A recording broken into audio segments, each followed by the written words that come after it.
ನಮಸ್ಕಾರ ಸ್ನೇಹಿತರೆ.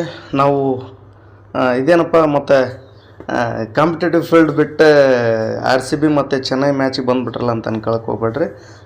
ಏನೋ ಇದ್ರ ಬಗ್ಗೆ ಒಂದಷ್ಟು ಮಾತಾಡ್ಬೇಕು ಅನ್ನಿಸ್ತೆ, ಅದಕ್ಕೋಸ್ಕರ ಈ ಒಂದು ವಿಡಿಯೋನ ಮಾಡ್ತಾ ಇರುವಂಥದ್ದು. ಸ್ನೇಹಿತರೆ, ಇದುವರೆಗೂ ನಮ್ಮ ಯೂಟ್ಯೂಬ್ ಚಾನಲನ್ನು ಸಬ್ಸ್ಕ್ರೈಬ್ ಮಾಡ್ಕೊಂಡಿಲ್ಲ ಅಂದರೆ ದಯವಿಟ್ಟು ಸಬ್ಸ್ಕ್ರೈಬ್ ಮಾಡ್ಕೊಳ್ಳಿ. ಒನ್ ಟೈಮ್ನಲ್ಲಿ RCBಯಲ್ಲಿ Chris Gayle, KL Rahul, AB de Villiers, Virat Kohli ಅಂತ ಘಟಾನುಘಟಿ ಬ್ಯಾಟ್ಸ್ಮನ್ಗಳಿದ್ದಾಗ್ಯೂ ಕೂಡ RCB ಕಪ್ ಗೆಲ್ಲದಿರಲಿ ಮ್ಯಾಚ್ ಗೆಲ್ಲಕ್ಕೂ ಕೂಡ ತಿಣಕಾಡ್ತಾ ಇತ್ತು. ಬಟ್ ಈಗ ಹಂಗಲ್ಲ. ಇದು RCBಯ ಹೊಸ ಅಧ್ಯಾಯ ಶುರುವಾಗಿದೆ. ನಿಮ್ಮ ಜೀವನದಲ್ಲಿ ಕೂಡ ಹೊಸ ಅಧ್ಯಾಯ ಶುರು ಆಗ್ಬೋದು. ಅದಕ್ಕೋಸ್ಕರ ವೇಟ್ ಮಾಡಬೇಕಾಗತ್ತೆ. ಅವತ್ತು ಮ್ಯಾಚ್ ಗೆಲ್ಲಕ್ಕಾಗ್ದೇ ಚೆನ್ನೈ ಕೂಡ ಮುಂಬೈ ಕೂಡ 2 ಮ್ಯಾಚ್ ಗೆದ್ದರೆ ಸಾಕಪ್ಪ ಅನ್ಸೋಷ್ಟ್ರ ಮಟ್ಟಿಗೆ ನಾವುಗಳಿದ್ವಿ. ಅಂದರೆ ಅವಾಗೆಲ್ಲ ಏನು ಅನಿಸ್ತಿತ್ತು ಅಂದರೆ, ಸಾಂಪ್ರದಾಯಿಕವಾಗಿ ಇರ್ತಕ್ಕಂಥ RCBಗೆ ಎದುರಾಳಿಗಳಂದರೆ ಅದು ಸಹಜವಾಗಿ ಬಹುತೇಕ ಒಂದು ಮುಂಬೈ ಮತ್ತು CSK ಅನ್ಬೋದು. ಸುಮ್ಮನೆ ಇದು ಮ್ಯಾಚ್ ಪೂರ್ತಿ ಅಷ್ಟೇ, ಮತ್ತು ಅದನ್ನು ಬಿಟ್ಟರೆ ಮತ್ತೇನಿಲ್ಲ. ಮ್ಯಾಚ್ ಪೂರ್ತಿ ಇವೆರಡು ಸಾಂಪ್ರದಾಯಿಕ ಎದುರಾಳಿಗಳಾಗಿದ್ವು. ಆ ಸಮಯಕ್ಕೆ ಏನು ಅಂದ್ಕೊಳ್ತಿದ್ವಿ ಅಂದರೆ, ಜಸ್ಟ್ CSK ಕೂಡ ಮತ್ತು ಮುಂಬೈ ಕೂಡ ಮ್ಯಾಚ್ ಸೋಲಿಲ್ಲ ಅಂದ್ರೆ ಸಾಕು ಮಾರಾಯ, ಕಪ್ ಗೆಲ್ಲಿಲ್ಲ ಅನ್ನೋಷ್ಟ್ರ ಮಟ್ಟಿಗೆ ವಿಚಾರ ಮಾಡ್ತಾಯಿದ್ವಿ. ಬಟ್ ಈಗ ಹಂಗಲ್ಲ.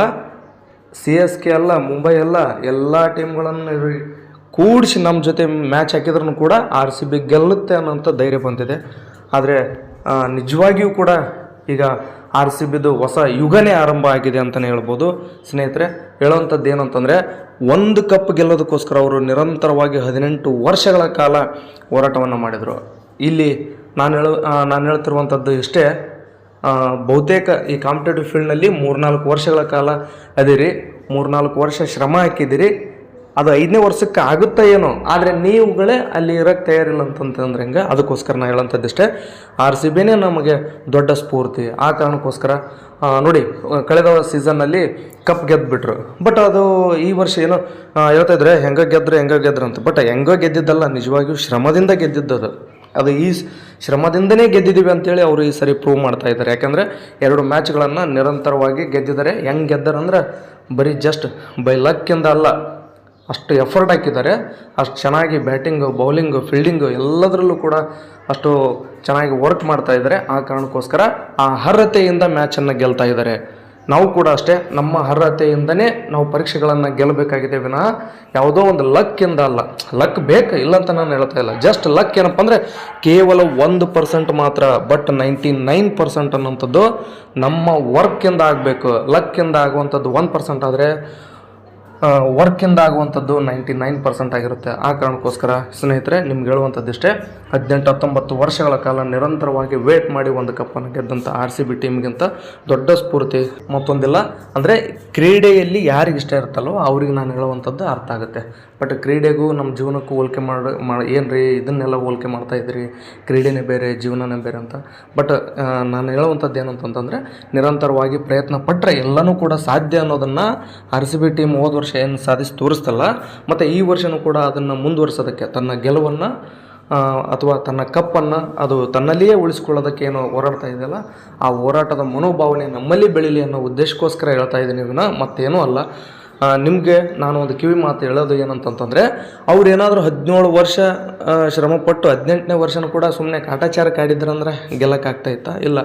ಹೊಸ ತಂಡವನ್ನೇ ರಚನೆ ಮಾಡಿಕೊಂಡ್ರು, ಹೊಸ ಪ್ಲ್ಯಾನ್ಗಳನ್ನು ಮಾಡಿಕೊಂಡು 18ನೇ ಬಾರಿ ಅವರು ಕಪ್ಪನ್ನು ಗೆದ್ದರು. ಹಂಗೆ ನೀವು ಈ ಕಾಂಪಿಟೇಟಿವ್ ಫೀಲ್ಡ್ಗೆ ಬಂದಿದ್ರಿ. ಈ ಕಾಂಪಿಟೇಟಿವ್ ಫೀಲ್ಡ್ನಲ್ಲಿ 3 ವರ್ಷ ಆಗಿದೆ, 4 ವರ್ಷ ಆಗಿದೆ ಅಂಥೇಳಿ ನೀವು ಈ ಫೀಲ್ಡನ್ನು ಕ್ವಿಟ್ ಮಾಡೋಕ್ಕೆ ನೋಡಿದ್ರಿ ಅಂತಂದರೆ, ನಿಮ್ಮ ಒಂದು ಗೆಲುವು 5ನೇ ವರ್ಷದ್ದಾಗಿರ್ಬಹುದು. ಅದನ್ನು ನೆನ್ಪಿಟ್ಕೊಳ್ರಿ. 4ನೇ ವರ್ಷಕ್ಕೆ ನಿಮಗೆ ಗೆಲುವು ಸಿಗ್ತಾ ಇರ್ಬೋದು, 5ನೇ ವರ್ಷಕ್ಕೆ ಗೆಲುವು ಸಿಗ್ತಾ ಇರ್ಬೋದು. ಬಟ್ ಅವ್ರಿಗೆ ಸೀಸನ್ ಹೆಂಗಿದೆ ಅಂತಂದರೆ, ನಿಮ್ಗೆ ಸಹಜವಾಗಿ ಅನ್ನಿಸ್ಬೋದು, ಏನು ರೀ ಅವ್ರ ಸೀಸನ್ ಇರುತ್ತೆ, ಪ್ರತಿ ವರ್ಷ ಮಾರ್ಚ್, ಏಪ್ರಿಲ್, ಮೇನಲ್ಲಿ IPL ನಡೀತಾವೆ, ಈ ವರ್ಷ ಇಲ್ಲ ಅಂದ್ರೆ ಮುಂದಿನ ವರ್ಷ ಗೆಲ್ತಾರೆ. ನಮ್ಮದು ಹಂಗಲ್ಲ. ಯಾಕಂದ್ರೆ ನಮ್ಮದು ಹಂಗಲ್ಲ ಅಂತಂದರೆ, ಕಾಂಪಿಟೇಟಿವ್ ಎಕ್ಸಾಮ್ಗೆ ನೋಟಿಫಿಕೇಷನ್ ಈ ತಿಂಗಳಲ್ಲಿ ಮಾಡ್ತಾರೆ, ಮುಂದಿನ ತಿಂಗಳಲ್ಲಿ ಎಕ್ಸಾಮ್ ಇರುತ್ತೆ ಅನ್ನೋದನ್ನು ಮುಂಚೆ ಗೊತ್ತಾದರೆ ಎಲ್ಲರೂ ಕೂಡ ಓದ್ತೀವಿ ಅನ್ನೋಂಥದ್ದು. ಇದು ಸಹಜನೇ, ಇದು ಸತ್ಯ. ಯಾಕೆಂದರೆ IPL ನಮ್ಗೆ ಮುಂದೆ ಈಗ ನೋಡಿ, 2026 IPL ಈಗ ನಡೆಯುತ್ತೇವೆ ಅಂದರೆ 2027 IPLನ ನಾವು ಅಂದಾಜು ಒಂದು ಡೇಟನ್ನು ಹೇಳ್ಬೋದು. ಡೇಟ್ ಹೇಳೋಕ್ಕಾಗಲಿಲ್ಲ ಅಂದ್ರಂತೂ ಮಂತ್ ಅಂತೂ ಸಹಜವಾಗಿ ಹೇಳ್ತೀವಿ. ಮುಂದಿನ ವರ್ಷದ ಮಾರ್ಚ್, ಏಪ್ರಿಲ್, ಮೇ ತಿಂಗಳಲ್ಲಿ, ಈ 3 ತಿಂಗಳಲ್ಲಿ 100ಕ್ಕೆ 100ರಷ್ಟು IPL 2027 20ನೇ ಆವೃತ್ತಿ ಪಂದ್ಯಾವಳಿಗಳು ನಡೀತವೆ, ಮ್ಯಾಚ್ಗಳು ನಡೀತವೆ ಅಂತ ಹೇಳ್ಬೋದು. ಆದರೆ ನಮ್ಮ ಕಾಂಪಿಟೇಟಿವ್ ಹಂಗಲ್ಲ. ಪಿ ಸಿ ನೋಟಿಫಿಕೇಷನ್ ಯಾವಾಗಾಗುತ್ತಾ, ಟೀಚರ್ಸ್ ನೋಟಿಫಿಕೇಷನ್ ಯಾವಾಗಾಗುತ್ತಾ, PU ಡಿಗ್ರಿ ಲೆಕ್ಚರರ್ಸ್ ನೋಟಿಫಿಕೇಷನ್ ಯಾವಾಗಾಗುತ್ತಾ, ಇವೆಲ್ಲವೂ ಯಕ್ಷ ಪ್ರಶ್ನೆ. ಅದೆಲ್ಲ ಸರ್ಕಾರ ನೋಟಿಫಿಕೇಷನ್ ಹೊರಡಿಸಿದಾಗಲೇ ನಮಗೆ ಗೊತ್ತಾಗ್ತಕ್ಕಂಥದ್ದು. ಇಂಥ ಒಂದು ಸಂದಿಗ್ಧ ಪರಿಸ್ಥಿತಿಯಲ್ಲಿಯೂ ಕೂಡ ಯಾರು ನಿರಂತರವಾಗಿ ಶ್ರಮವನ್ನು ಪಡ್ತಾರೆ ಆ ಶ್ರಮಕ್ಕೆ 100ಕ್ಕೆ 100ರಷ್ಟು ಗೆಲುವು ಸಿಕ್ಕೇ ಸಿಗುತ್ತೆ. RCBದವರು ಹೆಂಗೆ ವೇಟ್ ಮಾಡಿದ್ರಲ್ಲ ಹಂಗೆ ವೇಟ್ ಮಾಡಿರಿ ಅಂತ ನಾನು ಹೇಳ್ತೀನಿ. ಆದರೆ RCB ಥರ 18 ವರ್ಷ ವೇಟ್ ಮಾಡ್ರಿ ಅನ್ನಲ್ಲ ನಾನು. ಯಾಕಂದರೆ ಈಗ ಆಲ್ರೆಡಿ ನಿಮಗೆ 28, 29, 30 ವರ್ಷ ಆಗ್ಯಾವ. ಮತ್ತು 50 ತನಕ ಮಾಡೋದು ಬೇಡ, ಮತ್ತು ಅದಕ್ಕೆ ಕಾಮೆಂಟ್ಗಳು ಬೇರೆ ಬರ್ತವೆ. ಸೊ ನಾನು ಹಂಗೆ ಹೇಳಕ್ಕೆ ಹೋಗ್ತಾ ಇಲ್ಲ ಸ್ನೇಹಿತರೆ.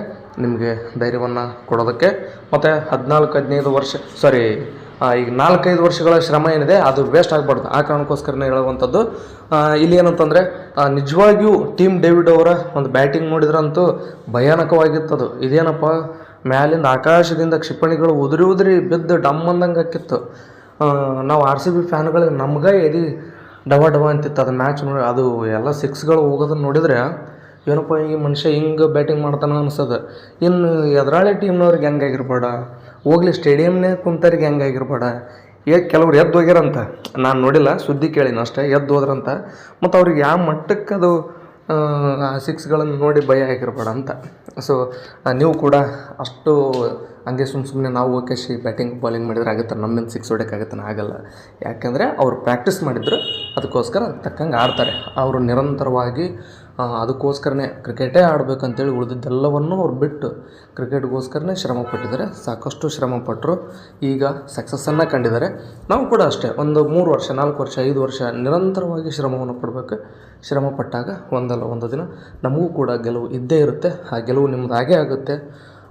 ಇದೆಲ್ಲ ಭರವಸೆಯನ್ನು ನಿಮಗೆ ನೀಡ್ತಾ ಯಾವುದೇ ಕಾರಣಕ್ಕೂ ಈ ಫೀಲ್ಡಿಂದ ಕ್ವಿಟ್ ಆಗಬೇಡ್ರಿ. ನಮ್ಮ ಕಡೆ ಕೆಲಸ ಮಾಡೇ ಬಂದ್ರೂ ಕೂಡ, ಅಂದರೆ ಉತ್ತರ ಕರ್ನಾಟಕ ಕಡೆ ಕೆಲಸ ಮಾಡೇ ಬಂದ್ರೂ ಕೂಡ ಒಳ್ಳೊಳ್ಳೆ ಕಂಪ್ನಿಗಳಿಲ್ಲ, ಇಲ್ಲಿ ಒಳ್ಳೆ ಸ್ಯಾಲ್ರಿ ಕೂಡ ಸಿಗೋದಿಲ್ಲ, ಮತ್ತು ದೊಡ್ಡ ಆಸ್ತಿವಾನರು ಕೂಡ ಇಲ್ಲಿ ಯಾರೂ ಇಲ್ಲ. ಇಲ್ಲಿ ಸರ್ಕಾರಿ ನೌಕರಿಯೇ ದೊಡ್ಡ ಆಸರೆ. ಸೊ ಆ ಒಂದು ಆಸರೆ ಆಗಬೇಕು ಸರ್ಕಾರಿ ನೌಕರಿ ಅಂದರೆ ನೀವು ಆಸೆಯನ್ನು ಬಿಡಬಾರ್ದು. ನಿಮ್ಮ ಆಸೆ ನಿರಂತರವಾಗಿರಲಿ, ಅದಕ್ಕೆ ಶ್ರಮ ಕೂಡ ನಿರಂತರವಾಗಿರಲಿ. ಆಗ ಈ ಒಂದು ಗೌರ್ಮೆಂಟ್ ಜಾಬ್ ಅಂತಕ್ಕಂಥದ್ದು ನಿಮ್ಮ ಕನಸು ನನಸಾಯಿತು ಅಂದರೆ ಆಗ ಆಸೆ ಹೋಗಿ ಆಸರೆಯಾಗಿ ಬದಲಾಗುತ್ತದೆ. ಇಡೀ ಫ್ಯಾಮಿಲಿಯನ್ನೇ ನೀವು ಚೆನ್ನಾಗಿ ನೋಡ್ಕೋಬೋದಾಗಿರುತ್ತೆ. ಸೊ ಇದಿಷ್ಟು ಏನಪ್ಪ ಅಂದರೆ ಮ್ಯಾಚ್ ಬಗ್ಗೆನೂ ಮಾತಾಡಬೇಕು ಮತ್ತು ಇದ್ರ ಬಗ್ಗೆನೂ ಮಾತಾಡಬೇಕಂತ ಏನೋ ಒಂದು ಹೊಸ ಪ್ರಯತ್ನವನ್ನು ಮಾಡಿದ್ದೀನಿ. ಜಸ್ಟ್ ಇದೊಂದು ಹೊಸ ಪ್ರಯತ್ನ ಅಷ್ಟೇ.